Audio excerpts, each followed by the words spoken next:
প্রাক্তন মন্ত্রীও স্বীকার করেছেন যে আমি সকাল থেকে রাত অবধি মানুষের সঙ্গে যোগাযোগ রাখার চেষ্টা করি, জানার চেষ্টা করছি।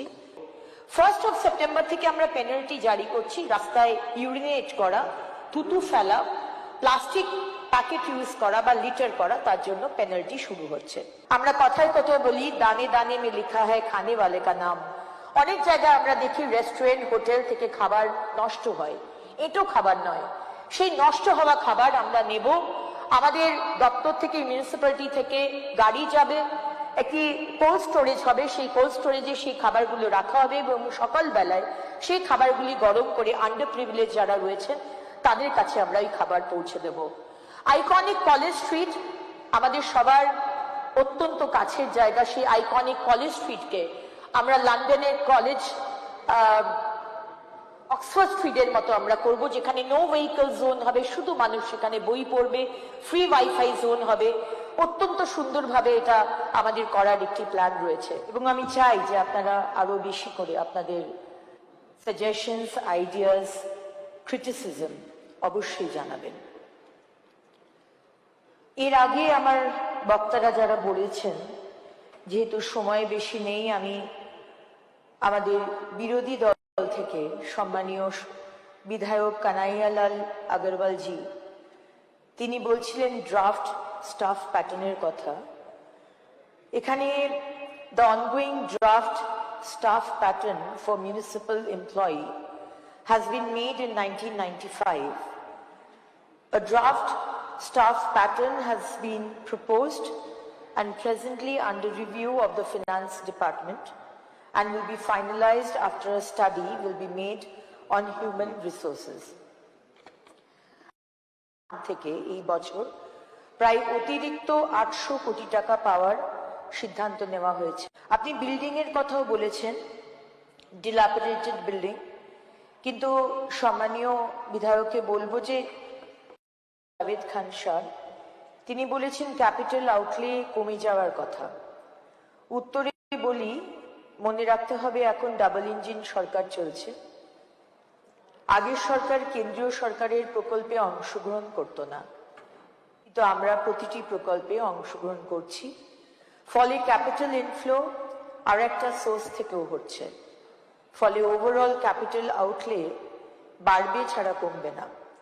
এই প্রসঙ্গে বলি, আরবান ইনফ্রাস্ট্রাকচার ডেভেলপমেন্ট ফান্ড থেকে এই বছর প্রায় অতিরিক্ত 800 কোটি টাকা পাওয়ার সিদ্ধান্ত নেওয়া হয়েছে। আপনি বিল্ডিং এর কথাও বলেছেন, ডিলাপিডেটেড বিল্ডিং, কিন্তু সম্মানীয় বিধায়ককে বলবো যে মুখ্যমন্ত্রী অত্যন্ত কনসার্ন, কারণ সেই বিল্ডিং এর প্ল্যানের পারমিশন আপনাদের সরকারের সময় হয়েছিল এবং সব থেকে বেশি বিল্ডিং বোধহয় ভেঙে পড়ছে বা গন্ডগোল আপনার বিধানসভায়। I am very sorry to সে।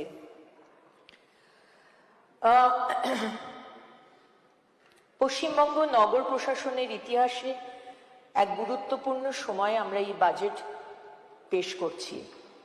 একটি নতুন সরকার জনগণের সুস্পষ্ট রায়ে দায়িত্ব গ্রহণ করেছে। রাজ্যের মানুষ শুধু নতুন প্রকল্প চান না, তারা স্বচ্ছ প্রশাসন, দ্রুত কাজ এবং জবাবদিহিতাও চান। আমাদের সরকারের দৃঢ় বিশ্বাস জনগণের প্রতি, তাই এই বাজেটের লক্ষ্য শুধু অর্থ বরাদ্দ নয়, সুশাসন, স্বচ্ছতা, জবাবদিহিতা, অ্যাকাউন্টেবিলিটি এবং দৃশ্যমান। আমরা নতুন মিউনিসিপ্যালিটি করব, আমাদের সংকল্পপত্রে ছিল আমরা 9টি নতুন মিউনিসিপ্যালিটি করেছি। মাননীয় স্পিকার স্যার, আমরা জানি যে কোনো শুরুরও একটা শুরু আছে। আমরা কোন অবস্থায় দাঁড়িয়ে শুরু করেছি তা আপনাদের এবং প্রেসের বন্ধুদের মাধ্যমে বাংলার জনসাধারণের জানা প্রয়োজন। পানীয় জল দিয়েই শুরু করি। পানীয় জলের সমস্যা সারা পশ্চিমবঙ্গ জুড়ে এবং আপনারা জানেন যে আমি বিভিন্ন জায়গায়, আমার প্রাক্তন মন্ত্রীও স্বীকার করেছেন যে আমি সকাল থেকে রাত অবধি মানুষের সঙ্গে যোগাযোগ রাখার চেষ্টা করি, জানার চেষ্টা করছি, কিন্তু যেখানেই যাচ্ছি সেখানেই তারা বলছে জলের সমস্যা, অনেক রকম সমস্যা। একটা হচ্ছে বাড়িতে পাইপই বসেনি, কোনো জায়গায় পাইপ বসেছে, পাইপের যা ডায়ামিটার হবার কথা সেই ডায়ামিটার হয়নি, ছোট ডায়ামিটার হয়েছে। সেখানেও বোধহয় টাকা পয়সার কোনো লেনদেন হয়েছে। কোনো জায়গায় জল আসছে, কিন্তু সেখানে এত নোংরা জল যে তারা বলছে, দিদি পাড়ার যে টেপা কল আছে সেখান থেকেই খাওয়ার জল নিয়ে আসি, আর বাড়িতে কুটুম এলে জল কিনে আনি। শুনলে অবাক হয়ে যাবেন, অমৃত 1 এবং 2 প্রকল্পে যেখানে হাজার হাজার কোটি টাকা খরচ হয়েছে, সেখানে এখনো প্রায় 25 লক্ষ বাড়িতে জলের সংযোগই দেওয়া হয়নি। জল পড়ছে কিনা, সেই জল খাওয়া যায় কিনা, সে তো পরের কথা। মোদিজি 2014 সালে স্বচ্ছ ভারত মিশন প্রকল্প শুরু করেন। মূল লক্ষ্য ছিল শহরগুলিকে বর্জ্যমুক্ত করে নাগরিকদের জন্য সুস্থ পরিবেশ তৈরি করা। এখানেও 1,500 কোটি টাকা খরচা হয়েছে, কিন্তু কাজ সে তো আপনারা সকলেই দেখতে পাচ্ছেন। যে কোনো শহরের বাইরে বড় বড় আবর্জনার পাহাড় দাঁড়িয়ে থাকে আমাদের স্বাগত জানাবার জন্য। জলপাইগুড়িতে কদিন আগে আমি একটি ডাম্প সাইটে গেছিলাম। সেখানে সেই অঞ্চলের পুরুষ, মহিলা, বাচ্চা, তারা আমি যেতেই আমাকে ঘিরে ধরে। আমি ওখানে দাঁড়াতে পারছিলাম না, এত দুর্গন্ধ। কিছুক্ষণ দাঁড়িয়েই আমাকে চলে আসতে হলো, কারণ এতটা কষ্টকর ওখানে দাঁড়িয়ে থাকা।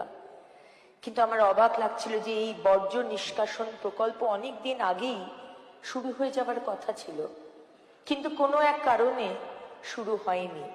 আগের সরকার হয়তো বলতে পারবে। এবং আমি কথা দিচ্ছি, সামনের স্বাধীনতা দিবসের আগেই এই প্রকল্প আমরা শুরু করব। এবার জল জমার কথায় আসি।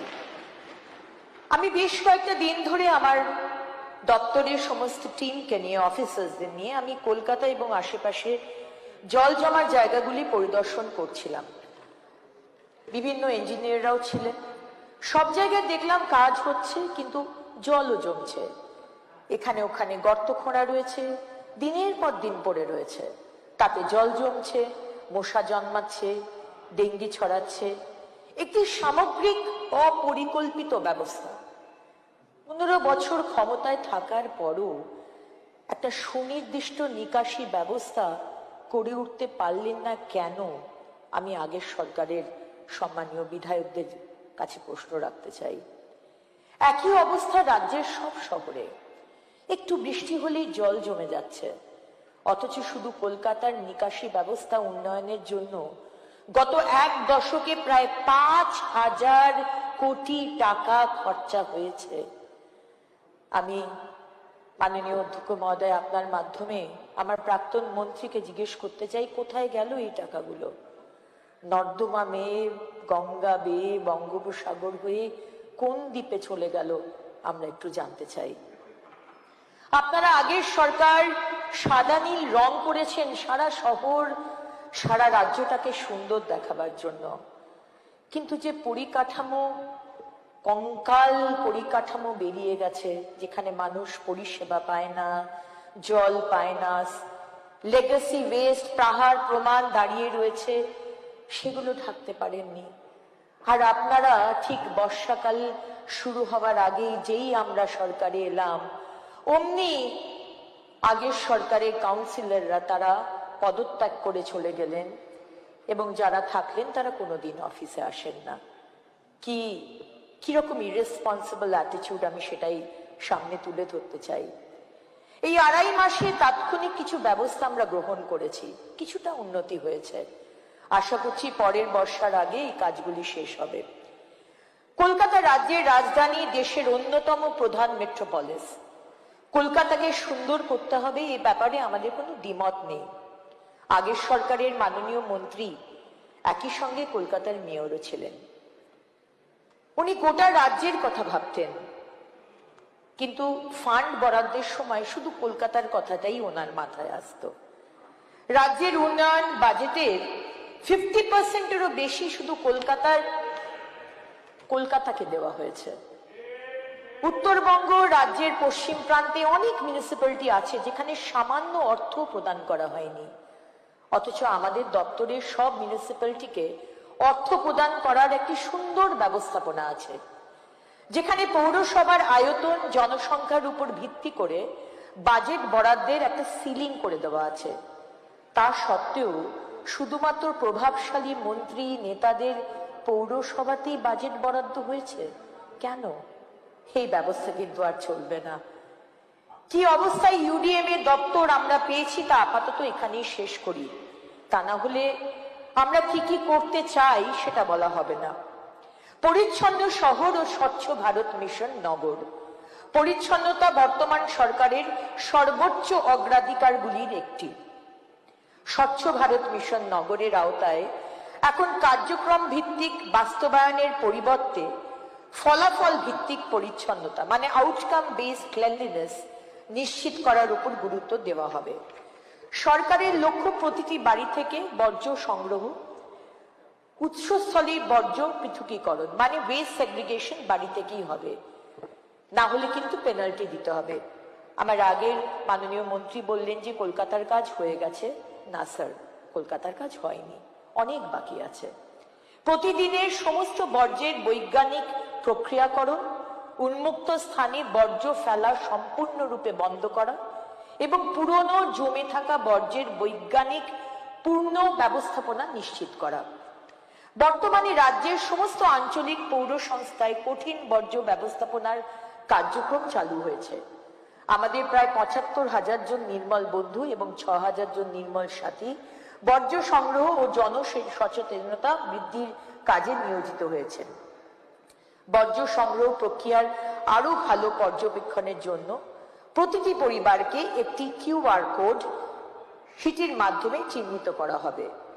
একইভাবে সব বর্জ্য অপসারণকারী যানবাহন জিপিএস ট্র্যাকারের মাধ্যমে ট্র্যাক করা হবে। এতে আমাদের নির্মল বন্ধু নির্মল সাথীরা আপনার বাড়ি যাচ্ছেন কিনা সেটাও আমরা জানতে পারবো। গাড়ি যেটা জিপিএস ট্র্যাকার থাকবে তারা কোথায় কোথায় যাচ্ছে সেটাও ট্র্যাক করা যাবে। আর আপনার বাড়ি থেকে আপনি ওয়েস্টকে সেগ্রিগেট করে দিলেন কিনা সেটাও আমরা জানতে পারবো।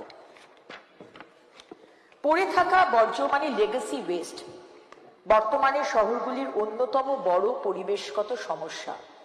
বিভিন্ন ডাম্পিং গ্রাউন্ডে জমে থাকা বিপুল পরিমাণ বর্জ্যের একটি বড় অংশ ইতিমধ্যেই আমরা বায়োমাইনিং ও বায়ো রেমিডিয়েশন পদ্ধতিতে প্রক্রিয়াকরণ করার চেষ্টা করছি। 10 দিনের মধ্যে আমরা টেন্ডার রাখছি এবং 1 বছরের মধ্যে সমস্ত পশ্চিমবঙ্গ থেকে এই যে লেগেসি ওয়েস্ট, এই যে পাহাড় প্রমাণ ওয়েস্ট পড়ে রয়েছে প্রত্যেকটা জায়গায়, সেগুলো কিন্তু আমরা সরিয়ে দেব, আপনাদের এই প্রমিস করছি। এছাড়া পরিচ্ছন্নতা সংক্রান্ত অভিযোগ গ্রহণের জন্য আমরা একটি মোবাইল অ্যাপ তৈরি করেছি, তার নাম স্বচ্ছ। যে কোনো অ্যান্ড্রয়েড ফোনে এই স্বচ্ছ অ্যাপ আপনি ডাউনলোড করতে পারবেন এবং যেখানেই ময়লা দেখবেন, যেখানেই দেখবেন জল জমে রয়েছে, ছবি তুলে সাবমিট করবেন এবং আমরা কিছু কিছু পৌরসভাতে কর্পোরেশনে আমরা শুরু করেছি, কিছু এখনো বাকি আছে। আশা করি বাই 31st of July আমরা প্যান বেঙ্গল এই অ্যাপটি আনতে পারবো এবং 2 ঘন্টার মধ্যে আপনার যে পৌরসভা সেখান থেকে টিম এসে সেই আবর্জনা তারা পরিষ্কার করে দেবে। আপনাদের সাথে রেগুলার যাতে আমরা যোগাযোগ রাখতে পারি, আপনাদের কোনো সমস্যা আমাদের কাছে পৌঁছতে যেন কোনো দেরি না হয়, অসুবিধে না হয়, সরকার আপনাদের কাছে, তাই জন্য আমরা একটি কার্যক্রম শুরু করেছি মুখোমুখি। সপ্তাহে 3 দিন, মঙ্গলবার, বৃহস্পতিবার, শনিবার, এক দিন এক একটি কর্পোরেশনকে নিয়ে এবং তারপরে পৌরসভা নিয়ে আপনার যে সমস্যা সেইটার সমস্যা আমরা শুনবো, আমি নিজে সেখানে উপস্থিত থাকব। আমরা আরেকটি কার্যক্রম নিচ্ছি, সেটা হচ্ছে মন্দির ও বাজারে যে ব্যবহৃত ফুল, আমরা দেখি প্রচুর ফুল আমরা ভগবানকে দিই এবং সেই ফুলগুলো নষ্ট হয়, তারপরে সেটা ফেলে দেওয়া হয়।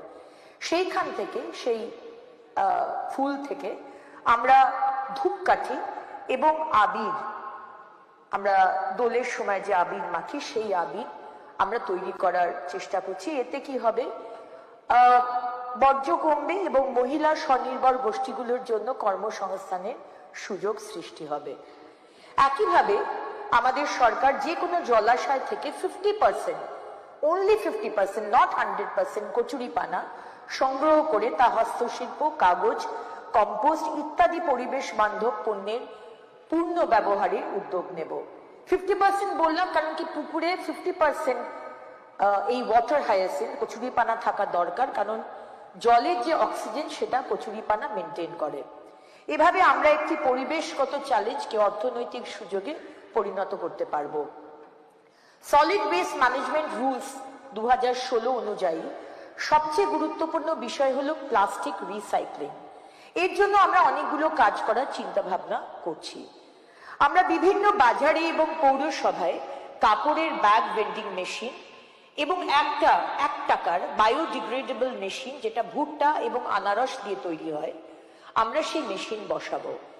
বাড়ি থেকে কেউ প্লাস্টিক বোতল এনে এই মেশিনে দিলে বিনামূল্যে একটি ব্যাগ আপনি পেয়ে যাবেন, আপনাকে টাকা দিতে হবে না।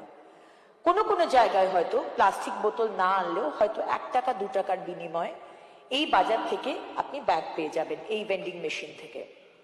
এবারে এই যে প্লাস্টিক বটলটি জমা পড়লো, তার ছিপি ও অন্যান্য অংশ আলাদা করে জমা হবে।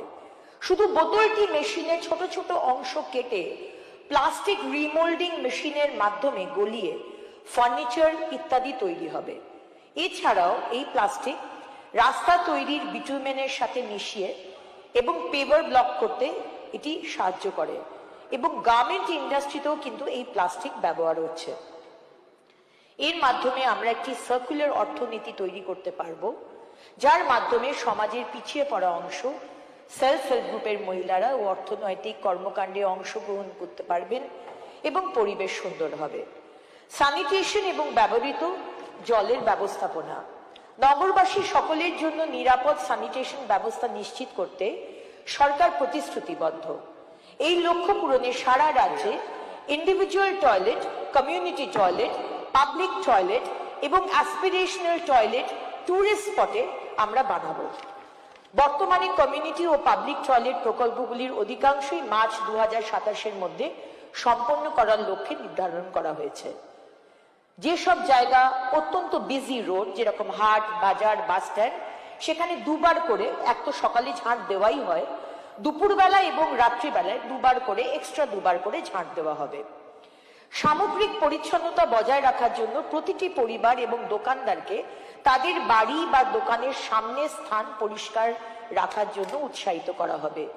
বিপরীত পাশের খালি জায়গায় মালিকেও, আপনার হয়তো কোনো খালি জমি আপনি রেখেছেন, সেখানে আপনি কিছু বানাচ্ছেন না, সেই জায়গাটাও কিন্তু আপনাকেই পরিষ্কার রাখতে হবে, এবং পরিষ্কার না রাখলে সেখানে কিন্তু আমরা পেনাল্টি শুরু করব।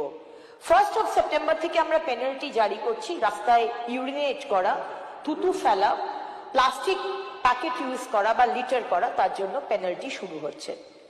আজকে যে ব্যবহৃত জল, সেই জল যাতে ঠিকমতো ইউজ করা যায় তার জন্য Suarez treatment plant, faecal sludge treatment plant এবং ইন্টারসেপশন ও ডাইভার্সন ড্রেন আমরা বানানোর প্ল্যান করছি।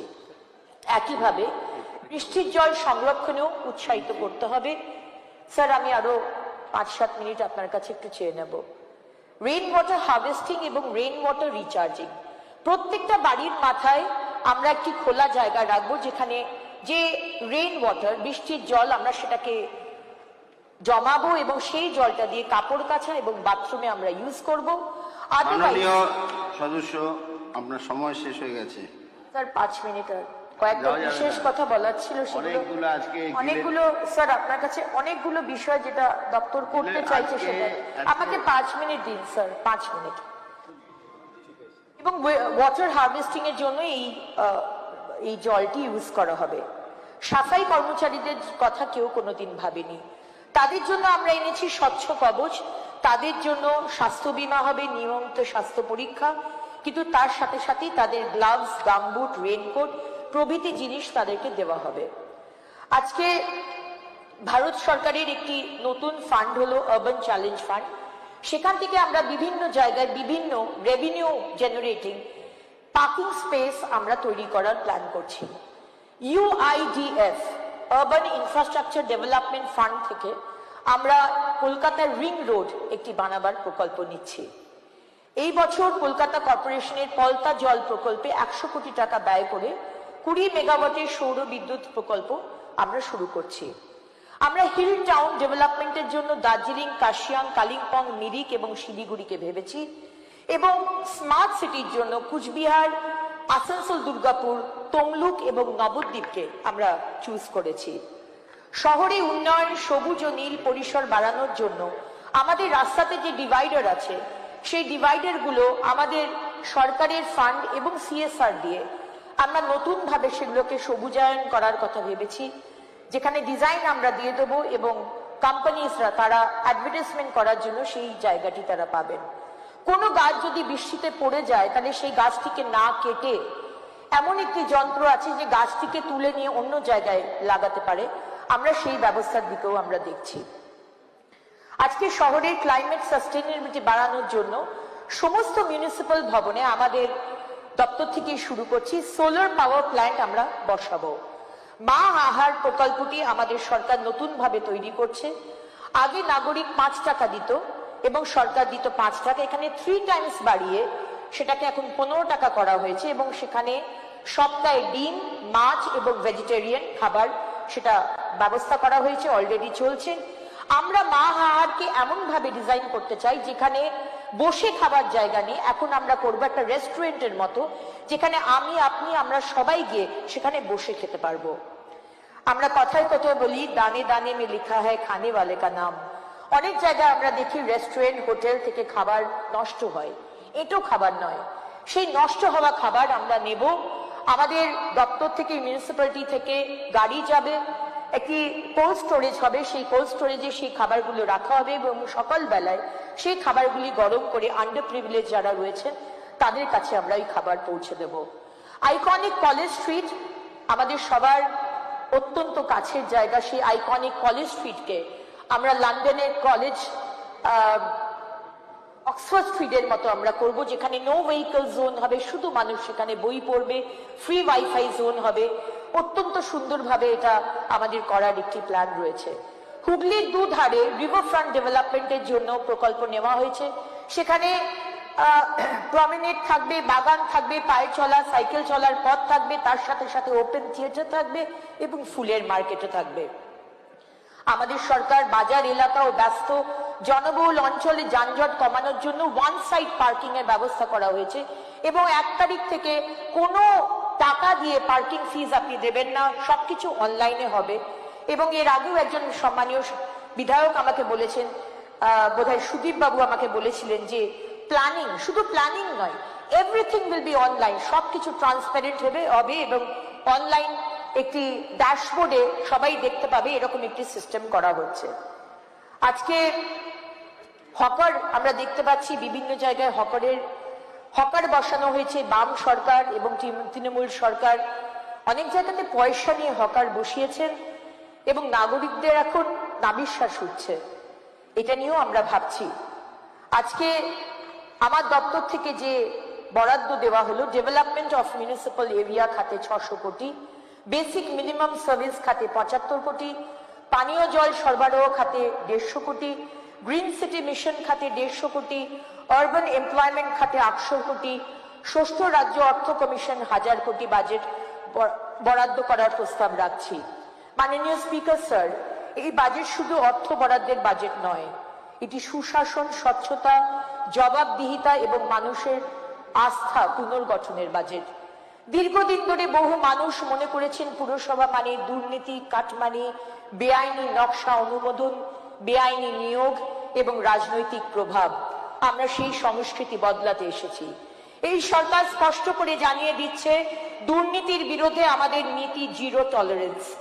যেখানে প্রকল্পের অর্থ লুট হয়েছে, যেখানে জনগণের টাকা অপব্যবহার হয়েছে, যেখানে বেআইনি কাজ হয়েছে, সেখানে নিরপেক্ষ তদন্ত হবে, কেউ আইনের ঊর্ধ্বে নয়। আজকে তারাতলা বা গার্ডেন নিচের যে ঘটনা হলো সেটা আমরা আবার রিপিট হতে দেব না। প্রধানমন্ত্রী শ্রী নরেন্দ্র মোদীজি বলেছেন, না খাউঙ্গা না খানে দুঙ্গা। যেখানে দুর্নীতি হয়েছে এনকোয়ারি শুরু হয়েছে, যেখানে হয়নি শুরু হয়ে যাবে। এই সরকারও সেই নীতিতেই বিশ্বাস করে। জনগণের প্রতিটা টাকা জনগণের উন্নয়নের জন্য ব্যয় হবে। যারা দুর্নীতি করেছে তারা আইন অনুযায়ী জবাব দেবে, আর যারা সৎভাবে কাজ করবেন এই সরকার সব সময় তাদের পাশে থাকবে। মাননীয় স্পিকার স্যার, সবশেষে আমি 2026-27 অর্থবর্ষে পৌর ও নগর উন্নয়ন দপ্তরের ডিমান্ড নম্বর 72-এর অধীনে 14,669 কোটি 80,99,000 টাকা অনুমোদনের জন্য এই বিধানসভার মাননীয় সদস্যদের সমর্থন ও অনুমোদন প্রার্থনা করছি। ধন্যবাদ।